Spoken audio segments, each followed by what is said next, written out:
तेलंगाना में हमारे सात विधायक हैं, कोई मंत्री नहीं है। सुनिए, कोई मंत्री नहीं है, मगर हम 50 लाख से कम है। 2200 करोड़ रुपये सालाना मिलता है। आप 60 लाख हैं, 4 एमएलए हैं, 2 मंत्री हैं, मगर आपका बजट 500 करोड़ रुपये है। यही बात जब हम करते हैं तो इन तमाम को पेट में दर्द होता है और इसीलिए हमको बदनाम किया जाता है कि असदुद्दीन ओवैसी भड़काऊ भाषण देता है। अरे अगर गरीबों के जुल्म को बयान करना भड़काऊ भाषण है तो सुन लो हेमंत सोरेन, मैं भड़काऊ भाषण देता रहूंगा। अगर शमशाद अंसारी की तकलीफ को बयान करना भड़काऊ भाषण है तो हम तमाम शमशाद अंसारी हैं। अगर हमारी बहन और हमारी मां बैठी हुई है, उनके बेटे और औलाद के लिए इंसाफ की बात करना अगर भड़काऊ भाषण है तो मुझे फक्र है कि अल्लाह ने मुझे भड़काऊ भाषण बोलने की सलाहियत दी। मगर आप बताओ, आपने क्या किया? यहां पर चुनाव जब आता है तो ओवैसी का डर दिखाते हैं कि अगर ओवैसी को वोट देंगे, मंजलिस को वोट देंगे तो बीजेपी जीत जाएगी। और आप मासूम लोग सिर्फ वोट डालते हराने के लिए। अरे कभी अपने दिलों पर हाथ रखकर सोचो। कभी जब तुम अपने घर में जाकर बैठते हो तो अपने दिल से पूछो कि मैं क्या सिर्फ इनको वोट डालने के लिए पैदा हुआ हूं? क्या तुम सिर्फ वोट डालने के लिए पैदा हुए? तुम वोट नहीं ले सकते। आप 50 साल से वोट दे रहे हैं।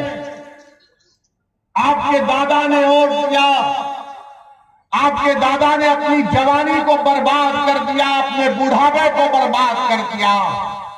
आपके बाप ने अपने बचपन को खोया, सिसक सिसक कर तुम्हारा बाप मर गया, तुमने उनको वोट दिया। अब तुम हो और तुमसे भी यही कहा जा रहा है कि जिस तरह तुम्हारे बाप और दादा ने वोट दिया तुम उसी तरह चलो। नहीं मेरे नौजवान साथियों, तुम्हारे बाप दादा के पास विकल्प नहीं था। वो हालत मजबूरी में लोगों का साथ देते थे। आज तुम्हारे दरमियान में दीवानों की पार्टी खड़ी हुई है जो किसी के बाप को सुनने वाली नहीं है। तो मेरी आपसे गुजारिश है कि आप अपना वोट 5 सितंबर के दिन मजलिस इत्तेहादुल मुस्लिमीन को दीजिए। मेरे अजीज दोस्तों और बुजुर्गों, केंद्र की सरकार बीजेपी की है।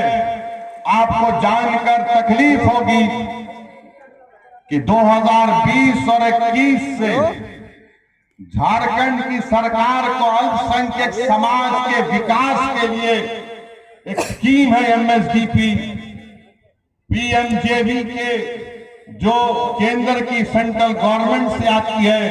झारखंड की सरकार को 155 करोड़ रुपए दिए गए। कितने? 155 करोड़ रुपए दिए गए। ये हेमंत सोरेन ने उसमें से सिर्फ 5 करोड़ रुपए खर्चा किए। 155 करोड़ में स्कूल की बिल्डिंग बननी चाहिए थी, रोड बनना चाहिए था जहां पर अल्पसंख्यक समाज रहता है, मुसलमान, जहां पर ईसाई रहते हैं, मगर इन्होंने उसमें से 5 करोड़ रुपए खर्चा किए। बोरवेल डालना चाहिए था, कॉलेज की बिल्डिंग बनना चाहिए था। अब बताओ इसमें ओवैसी कहां से आ गया?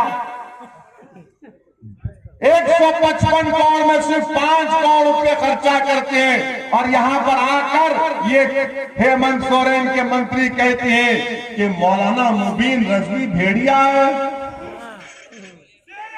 मेरे अजीज दोस्तों और बुजुर्गों, जिसने मौलाना मुबीन रजवी को सुदीप कुमार सोनी ने भेड़िया कहा। सुदीप कुमार सोनी साहब, हमारे चेहरे पर दाढ़ी है, हमारा नाम मुबीन रिजवी है, हमारे सर पर टोपी है, हमारा दीन इस्लाम है, तो हम भेड़िए हो गए। तो फिर तुम्हारी पार्टी में जितने मुसलमान हैं वो क्या है बता अगर जिसका नाम मुबीन रजवी भेड़िया है तो सुदीप कुमार जो तुम्हारी पार्टी में जो लोग तुम्हारी चमचागिरी करते हैं वो क्या है बताओ। और याद रखो भेड़िया शेर को भी खा लेता है, समझे ना। अगर तुम भेड़िया बोल रहे बोलो, जितना बोलते बोलो, मगर तुम्हारे जहन में जो जहर भरा हुआ है वो तुम्हारी जबान पर आ ही गया कि तुम हर मुबीन को भेड़िया कहते हो, तुम हर मुबीन को भेड़िया कहते हो। अगर तुम इंसान हो तो चलो शमशाद अंसारी के घर को जाकर दिखाओ, तुम में हिम्मत है तो चलो आओ। मगर तुम नहीं जाओगे। जिसके चेहरे पर दाढ़ी है, सर पर टोपी है, वो भेड़िया हो जाता। ठीक है सुदीप कुमार, जब तुम्हारा चुनाव आएगा तो भेड़िए तुमको बताएंगे कैसा शिकार होता है। मेरे अजीज दोस्तों और बुजुर्गों, फिर यहां पर आप देखते हैं कि यहां पर आपने देख लिया कि गिरिडीह में 41 लाख की आबादी, भेड़िया हमको कह दिए, हमको बी टीम कह दिए। 41 लाख की आबादी में सिर्फ 25 स्कूल हैं और उसमें एक ही 25 स्कूल है जिसमें से 1 या 3-4 है 12वीं जमात तक। अब ये बच्चे कहां पर जाएंगे पढ़ने के लिए? बताइए हेमंत सोरेन साहब, ये बच्चे कहां पर जाएंगे? तेलंगाना में, जिस प्रदेश से मैं आता हूं, जहां पर हमारा कोई मंत्री नहीं है, हमारा कोई मंत्री नहीं, हमने क्या काम किया? हमने वहां पर 1 लाख मुस्लिम बच्चे और बच्चियों को 204 गवर्नमेंट के रेजिडेंशियल स्कूल को खुलवाया और 6ठी जमात से 12वीं जमात तक हमारी बेटियां और हमारे बेटे फ्री में पढ़ते हैं। हम मंत्री नहीं बने, ना कभी बनेंगे। हमसे कहा भी गया था कि ओवैसी साहब मंत्री बनना है, तो हमने कहा कि ना मंत्री बनना है ना संतरी बनना है, आप बताओ हमारे लिए क्या काम कर सकते। हमने कहा हमारे बच्चियों को, हमारे बेटों को स्कूल खोलो। आपको जानकर खुशी होगी कि 1 लाख के करीब मुस्लिम बच्चे और बच्चियां तेलंगाना में 6ठी जमात से फ्री में पढ़ रही हैं। और मेरे पार्लियामेंट के इलाके में मैंने एक जूनियर कॉलेज को खुलवाया। 11th और 12th में उस जूनियर कॉलेज के 5 बच्चे नीट क्वालिफाई होकर गवर्नमेंट के मेडिकल कॉलेज में फ्री सीट लाकर अब मेडिसिन डॉक्टर बन रहे हैं। ये काम मैंने किया, हमारे एमएलए अकबरुद्दीन ओवैसी के विधानसभा में काम हुआ। ये काम आप कर सकते हैं झारखंड में। कब कर सकते हैं आप? जब आप अपने विधायक को कामयाब करेंगे, जब आप सियासी ताकत हासिल करेंगे।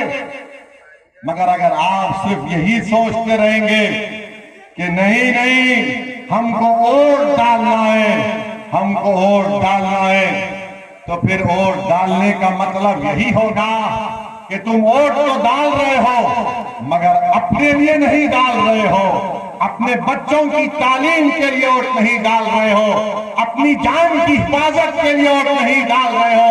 क्योंकि जब तुम वोट डाल रहे तो शमशाद कैसे मरा बताओ मुझे? इतने लोग कैसे मर गए जब तुमने वोट डाला? अब झारखंड मुक्ति मोर्चा के लोग बोलेंगे, यहाँ की सरकार बोलेगी अरे ओवैसी तेलंगाना की सरकार में बहुत पैसा है, हम गरीब प्रदेश है। नहीं नहीं, गरीब तुम नहीं हो। 2019 और 20 में झारखंड सरकार को मिनरल्स में 5,165 करोड़ रुपए मिला। 5,165 करोड़ रुपए मिला है। कहां गया ये? किसकी जेब में गया पैसा? ये किसकी जेब में गया बताओ? गरीब के जेब में तो नहीं गया। गरीब के बच्चे तो शिक्षा से नहीं कर रहे। 5,165 करोड़ रुपए इनको मिले और फिर हम पर इल्जाम लगाते कि ओवैसी आएगा तो बीजेपी को फायदा होगा। तो ये बताइए कि झारखंड के एक मिनिस्टर हैं मिथिलेश ठाकुर, उनका नाम वो मालूम मुझे है, वो मिथिलेश ठाकुर है। मिथिलेश ठाकुर ने 6 दिसंबर के दिन मिठाई बांटी। अरे तू 11 रब्बी अव्वल के दिन भी मिठाई बांटता, आका की आमद की खुशी में मनाता, मिठाई खिलाता। मगर मंत्री ने कहा कि नहीं, 6 दिसंबर को हम बांटेंगे, मिठाई खिलाएंगे, क्योंकि उस दिन बाबरी मस्जिद को शहीद किया गया। हेमंत सोरेन, ये आपका सेकुलरिज्म है और आप हम पर उंगली उठाते हैं। याद रखो, अगर तुम एक जबान से मेरे खिलाफ झूठ बोलोगे तो मैं तुम्हारी 1000 सच्चाइयों को जनता के सामने रखूंगा।